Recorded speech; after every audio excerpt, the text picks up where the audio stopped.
Hello, welcome to my showcase of the Blockmesh prototype for my game, Gravity Kills. In this top-down adventure game, the player is racing to the bridge of a damaged research ship before it descends from orbit into a black hole. The player begins their journey at the rear of the ship in a research lab. Here the player is introduced to two mechanics for the game, the first being the Dimension Drive, or D Drive for short. Once the player picks this up and unlocks the ability to dash with a limited recharge system. The second mechanic they're introduced to is a repair task at these terminals that is common throughout the rest of the level. The player must complete a task at the given point in order to extend the timer they have before the ship falls out of orbit. For this first task, it will also unlock the door in front of them. In the first corridor, the player is given a choice of directions to go. Orange leads to an engineering area, blue to crew quarters, and green to cargo bay. Each of these colored squares will be replaced with a flashing light in the future as the ship's main power supply has been knocked offline. All lights will be dim, casting the ship in shadows. The three red spikes represent future hazards, such as fire or sparks or gas that will be placed. These hazards can be navigated by using the D drive to dash through them or finding a different path. Going down the route of engineering, the player will encounter more hazards and debris strewn about, as well as survivors. Here, the player can interact with the survivor to send them towards the hangar bay, where rescue shuttles are on standby. As the player passes through the engineering room and into the maintenance tunnel, they are met with their first gate valve.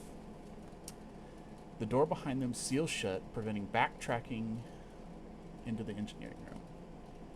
Moving forward, the player can initiate repairs at several task stations, as well as find more survivors to rescue before traveling into the corridor to the front of the bridge. The bridge is locked at this point, requiring a command to be input from the hangar console. If the player follows the corridor to the crew quarters, they will come across a path that leads directly to the hangar.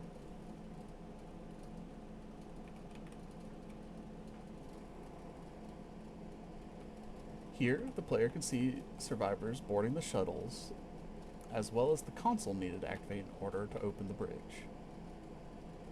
Once this is open, the player will need to use the D drive once again to traverse hazards to enter the bridge. Here, the player interacts with the bridge console to stop the ship from falling into the black hole and ends the level. If we traverse back to the beginning, we can look at another path, this time going into the crew quarters.